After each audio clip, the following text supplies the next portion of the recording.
अस्सलामु अलैकुम वरहमतुल्लाहि ताला वबरकातुहू। मालिके लम यज़ल का हम पर करोड़ों एहसान है।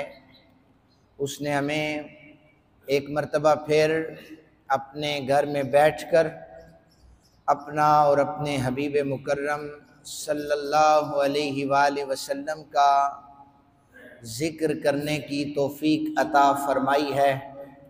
दुआ करें कि आज के उन्वान के हवाले से मैं यहाँ पर जो कुछ भी बयान करूँ, रब्बे ज़ुल जलाल मुझे हक़ और सच बयान करने और फिर हम सबको तमाम बातों पर अमल करने की तौफ़ीक अता फ़रमाए।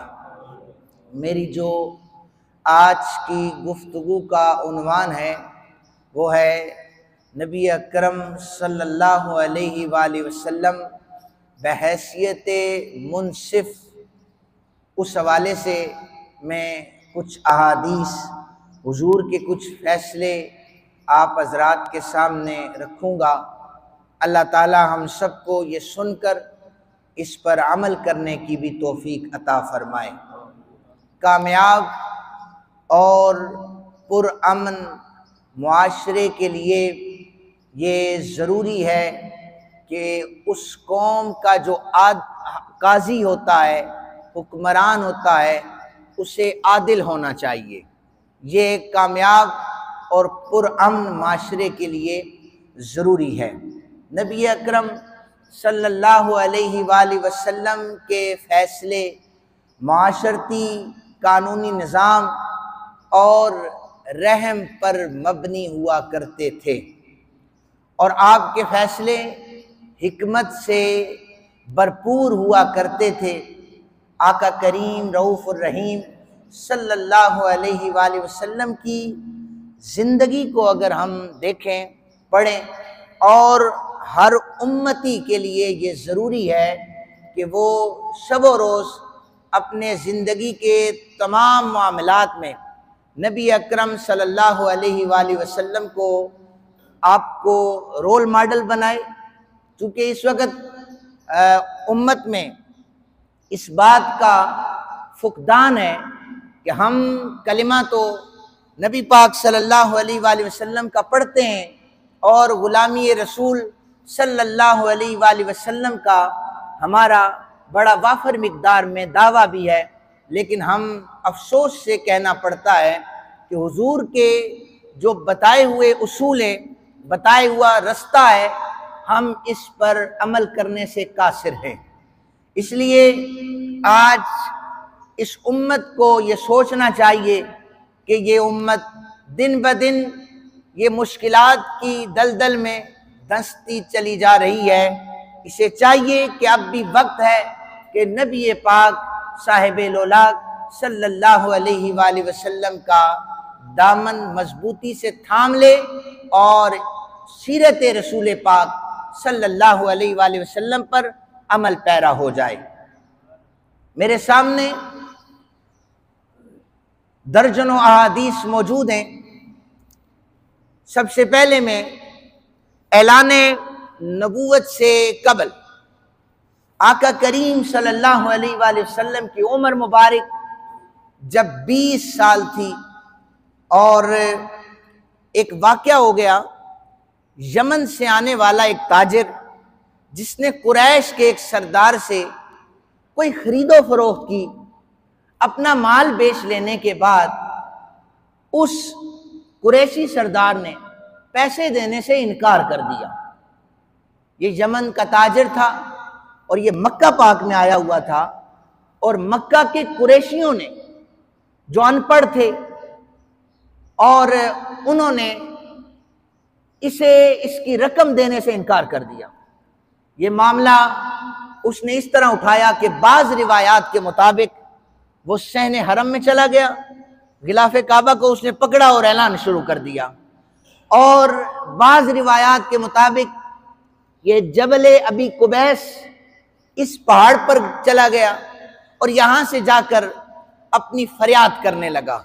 इसकी फरियाद मक्का के हर हर घर में पहुंची, हर हर कान में पहुंची, लेकिन सैयद आलम सल्लल्लाहु अलैहि वसल्लम के चचा जनाबे हजरत जुबैर बिन अब्दुल मुत्तलिब, आपने आवाज उठाई, आपने मक्का के कबाइल को इकट्ठा किया, 4 कबीलों को आपने बुलाया, ऐ बनु हाशिम तुम इकट्ठे हो जाओ, आज बाहर से आने वाले के लिए एक ज्यादती हो रही है और हम कम से कम इतना एहसास जिम्मेदारी तो निभाएं कि इस यमनी ताजर को इंसाफ फराहम किया जा सके। इस सारे मायदे को हिल्फुल फुजूल के नाम से याद किया जाता है।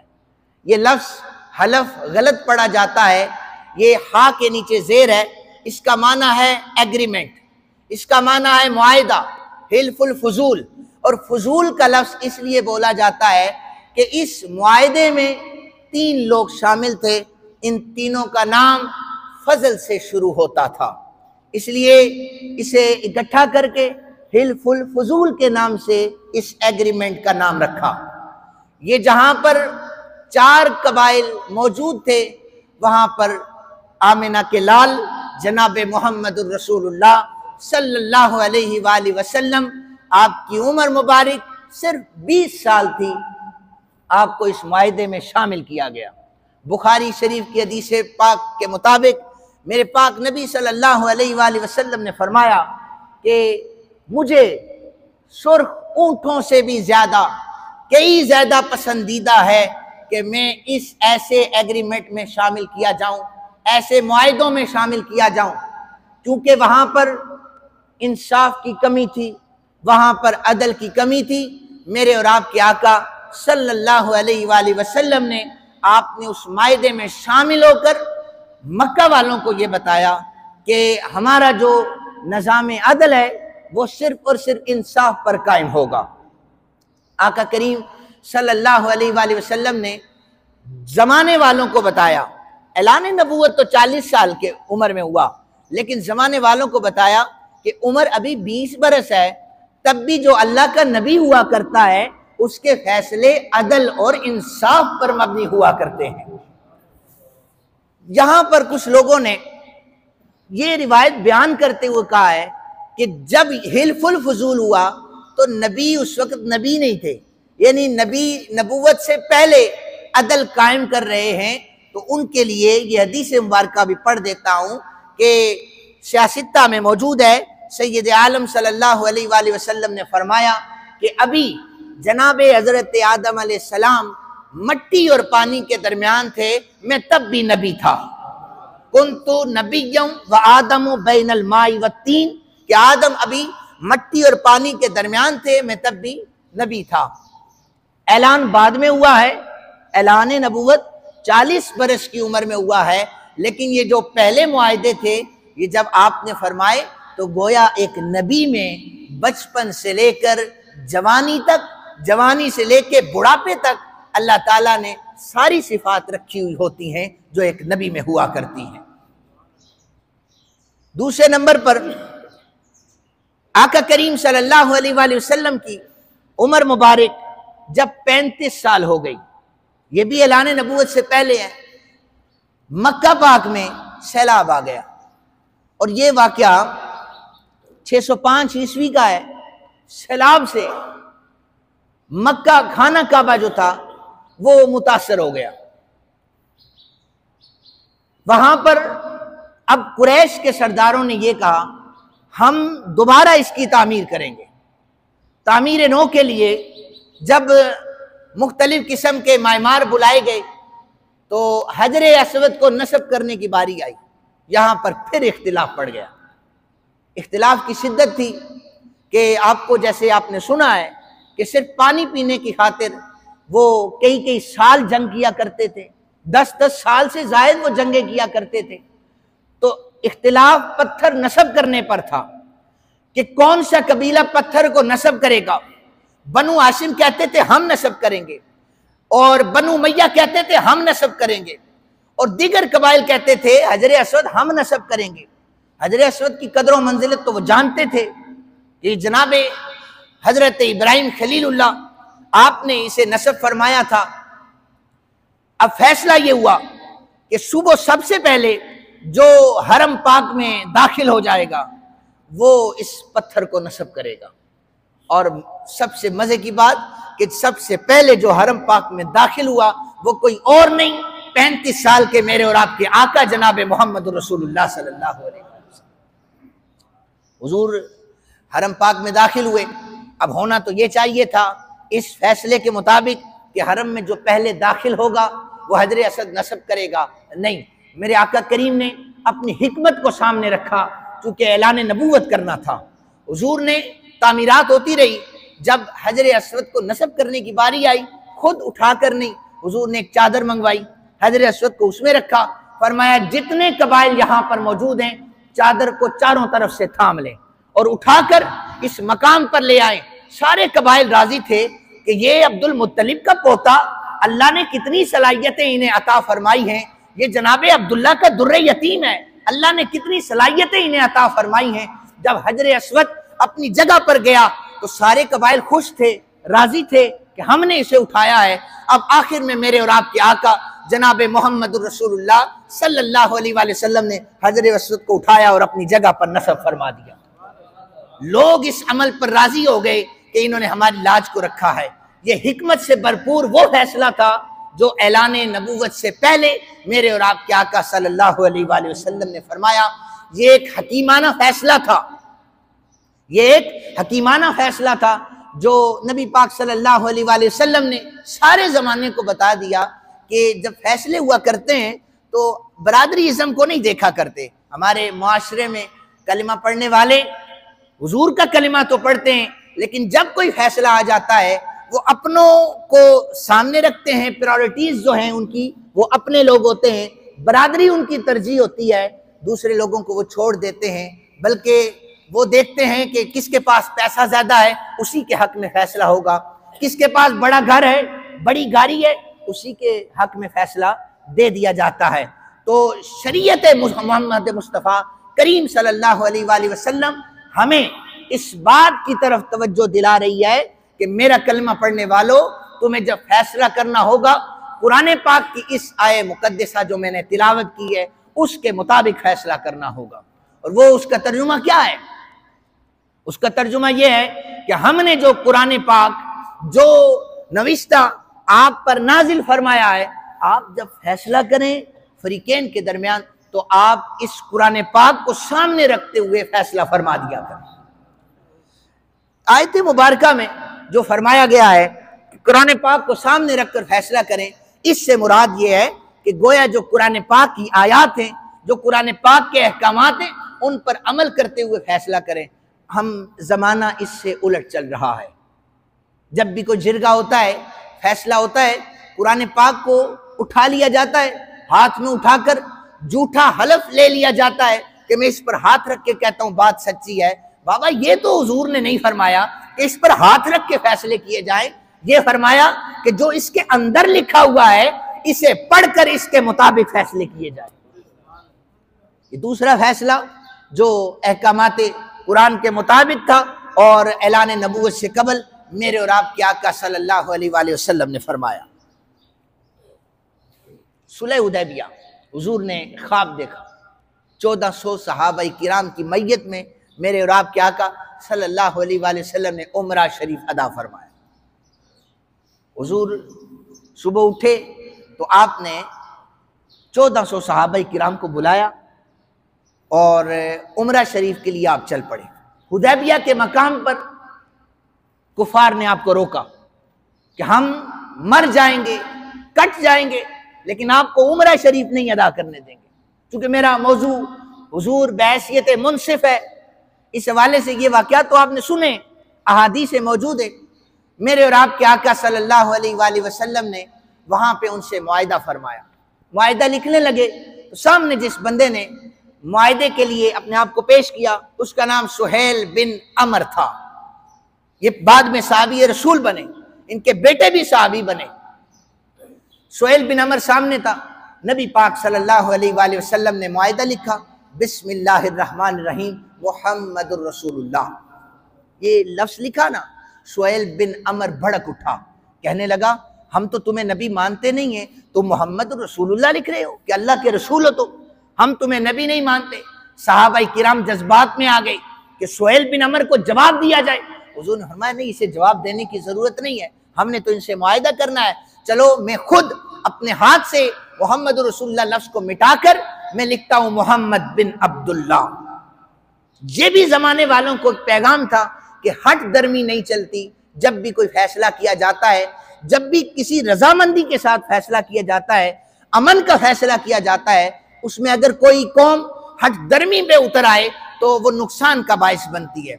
हुजूर ने मुआहिदा किया, जो उसकी शराइत थी वो ये थी, सबसे पहली शर्त ये थी कि इस साल आपको उम्रा हम नहीं करने देंगे, अगले साल आप आ जाएं, उम्रा करें, 3 दिन यहाँ पर रहें। दूसरे नंबर पर उन्होंने कहा कि हमारी जो दूसरी शिक है मुआहिदे की वो ये है कि अगर हमारा कोई बंदा आपके पास आ गया आप वापस करेंगे, और अगर आपका कोई बंदा हमारे पास आ गया हम वापस नहीं करेंगे। अब ये तो बरक्स था, मुआहिदे के बरक्स था। सहाबाए किराम हुजूर से अर्ज करने लगे, फिदा का अबी व उम्मी या रसूलुल्लाह सल्लल्लाहु अलैहि वसल्लम, हुजूर इस मुआहिदे की हमें तो समझ नहीं आ रही कि उनका कोई बंदा आएगा हम वापस कर देंगे और हमारा कोई जाएगा वो वापस नहीं करेंगे। ये हैरान कुन फैसला था।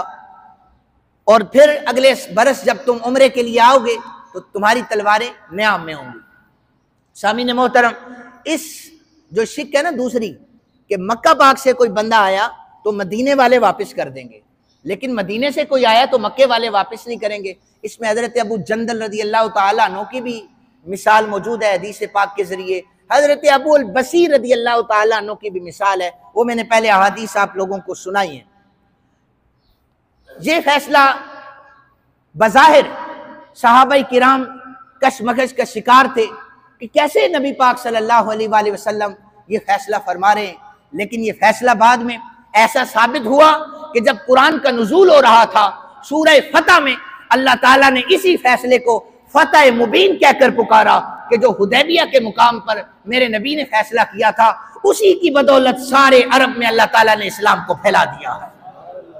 नबी की जो निगाह होती है वो दूर रस होती है, और नबी की निगाह जहां पर पड़ रही होती है किसी आम बंदे की निगाह वहां पर नहीं पड़ रही होती। मेरे पाक नबी सल्लल्लाहु अलैहि वसल्लम ने ये जो फैसला सुलह हुदैबिया फरमाया, ये सियासत पर मबनी था। लोग कहते हैं सियासत से मौलवियों का क्या ताल्लुक है, बल्कि मैं आपको ये बताऊं, सियासत जो है ये बनी इसराइल के अंबिया की सुन्नत है। मेरे और आपके आका सल्लल्लाहु अलैहि वसल्लम ने भी आपने सियासी फैसले किए। इंशाल्लाह हम एक जुमा इस पर भी रखेंगे कि नबी पाक सल्लल्लाहु अलैहि वसल्लम बतौरे सियासी लीडर के तौर पर। सुहेल बिन अमर जो इस फैसले में सामने मौजूद था, अब वो ये कह रहा था कि मैं मोहम्मद रसूलुल्लाह को नहीं मानता। ये छोटा सा जुमला नहीं था, वो जुमला कटवा रहा था। लेकिन इसी सुहेल बिन अमर ने जब बाद में हुजूर की लचपाली देखी कि एक मकाम पर ये गालिबन बदर के मैदान में कैदी बनकर आया ना, तो हजरत अमीरुल मोमिनीन उमर बिन खत्ताब रदी अल्लाह तआला अन्हु आपने फरमाया, हुजूर चूंकि सुहेल बिन अमर उनका खतीब था, ये बड़े खुतबे दिया करता था इस्लाम के खिलाफ, तो हजरत अमीरुल मोमिनीन फरमाने लगे, हुजूर मुझे इजाजत दें मैं इसके दान तोड़ दूं, ऊपर वाले दान तोड़ दूंगा तो ये अच्छी खिताबत नहीं कर सकेगा। मेरे पाक नबी सल्लल्लाहु अलैहि वसल्लम ने फरमाया, मेरे उमर मैं लोगों की शक्लें बिगाड़ने के लिए तो नहीं आया, मुझे तो अल्लाह ने रहमत बनाकर भेजा है।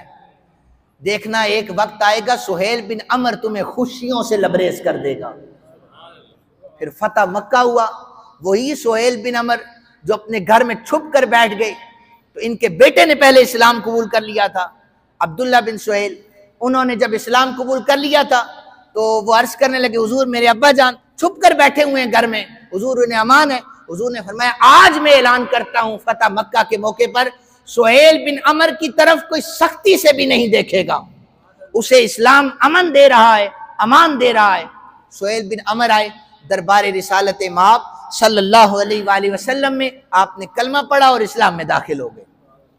बाद में हजरत फारूक आजम रदी अल्लाह तआला अन्हु ने खुद देखा कि आप जंगों में शरीक हुआ करते थे, बल्कि आपके बेटे जंगे यमामा में शहीद हो गए। तो हजरत सुहेल बिन अमर कहने लगे कि हुजूर की हदीस मुबारक है कि एक शहीद जो होता है वो 70 बंदों को जन्नत में लेके जाता है, मैं इस्लाम से पहले इस्लाम से दुश्मनियां किया करता था, मेरा बेटा इस्लाम के लिए शहीद हो गया है, सहाबी तो मैं भी हूं, लेकिन अगर फिर भी अगर अल्लाह ने मुझे माफ नहीं किया तो मेरे बेटे की शहादत की वजह से अल्लाह मुझे जन्नत जरूर अता फरमाएगा।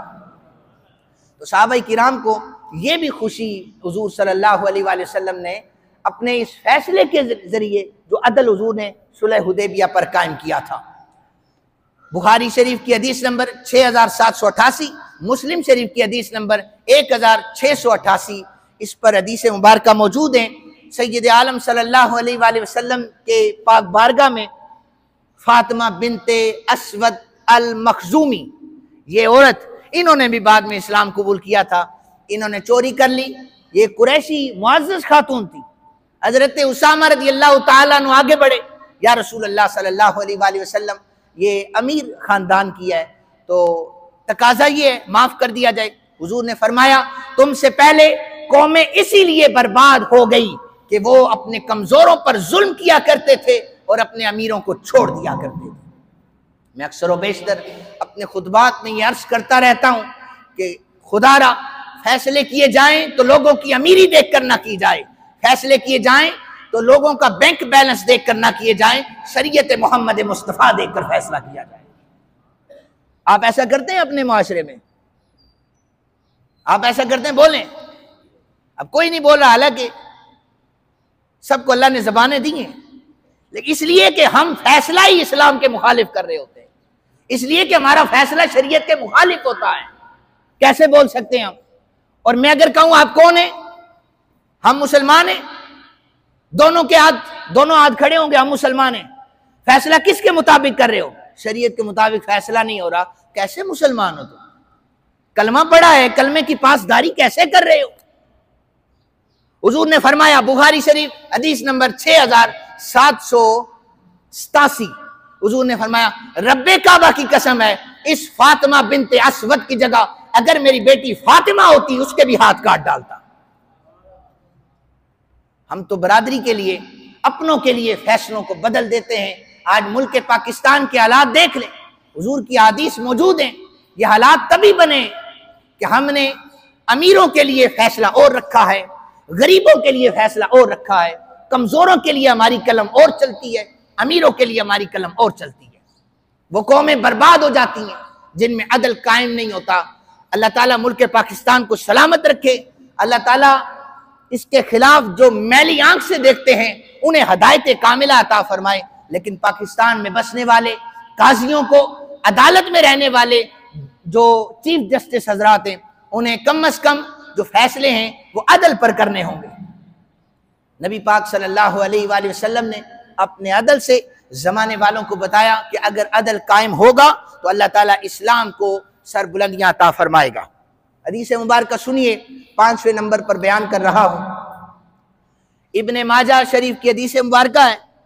इब्ने माजा वो किताब है, याद रखें कि सियासत्ता में आप अगर देखें, बुखारी, मुस्लिम, तिरमिज़ी, सुनन अबी दाऊद, सुनन इब्ने माजा, सुनन निसाई, ये 6 किताबें सियासत्ता में, ये 6 मोतबर किताबें। लेकिन एक वक्त था कि मुत्ता इमाम मालिक हजरत इमाम मालिक की तफसील में बाद में बताऊंगा।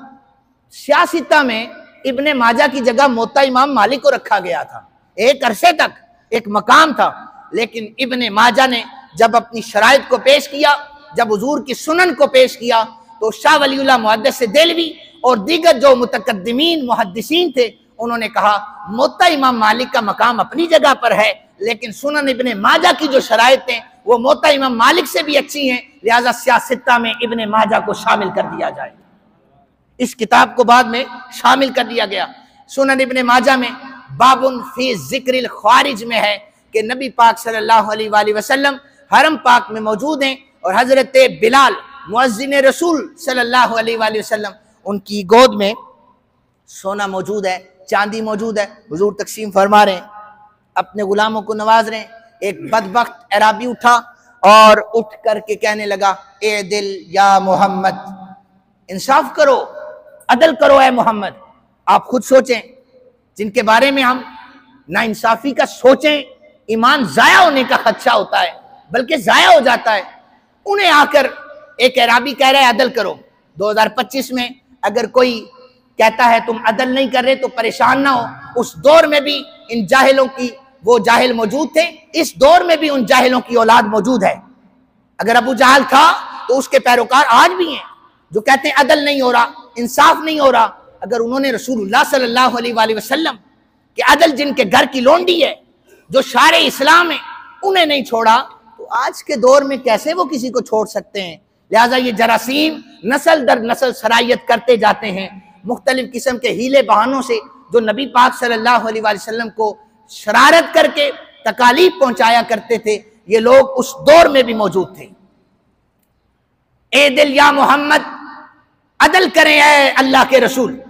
हुजूर ने फरमाया बदबख्त इंसान, मैं इस रूह जमीन पर अदल नहीं करूंगा, कौन अदल करेगा? अमीरुल मोमिनीन हजरत उमर बिन खत्ताब रज़ी अल्लाह ताला अन्हु, आपने तलवार निकाली, हुजूर इस बदबख्त का इलाज एक ही है कि इसका सर कलम कर दिया जाए। आज भी बदबख्तों का इलाज यही है कि जो दीन इस्लाम के खिलाफ शरारतें करें, मसाजिद में आकर शरारतें करें, उन बदबख्तों का इलाज यही है। काश कि आज अमीरुल मोमिनीन जिंदा होते, अपनी तलवारों से फैसला फरमा देते, लेकिन वक्त आने पर इंशाअल्लाह पता चल जाएगा फैसले कैसे किए जाते हैं, जवाब कैसे दिया जाता है। ए दिल या मोहम्मद, हुजूर ने फरमाया देखो अगर मैं अदल नहीं करूंगा कौन करेगा? हजरत अमीरुल मोमिनीन खड़े हुए, हुजूर बदबख्त का सर कलम करना चाहता हूं। मेरे और आपके आका सल्लल्लाहु अलैहि वसल्लम ने फरमाया उमर, ये वो लोग हैं कुरान जिनके हलक से नीचे नहीं जाता, ये कुरान पढ़ते हैं। ये देखिए सबसे पॉइंट वाली बात है, ये नहीं कि वो कुरान पढ़ने वाला नहीं था। हुजूर ने फरमाया ये कुरान पढ़ेंगे, इनके हलक से कुरान नीचे नहीं जाएगा, इनके हुलिये इस्लाम वाले होंगे, वो दाढ़ियां टोपियां रख कर आएंगे, लेकिन इनके हलक से कुरान नीचे नहीं उतरेगा। ये इस्लाम से ऐसे निकलेंगे जैसे तीर कमान से निकल जाता है। ये हुजूर ने खुद फरमाया है। तो आका करीम सल्लल्लाहु अलैहि वसल्लम ने ये बुखारी और मुस्लिम की हदीस मुबारक जो बयान मैंने की है, इसके जरिए से बताया कि इस रूह जमीन पर सबसे ज्यादा जो अदल और इंसाफ करता है वो मैं मोहम्मद अरबी सल्लल्लाहु अलैहि वसल्लम। अल्लाह ताला से दुआ है, अल्लाह ताला हमारी अदालतों को नबी पाक सल्लल्लाहु अलैहि वसल्लम की सीरत को पढ़कर उस पर अमल करने की तौफीक अता फरमाए।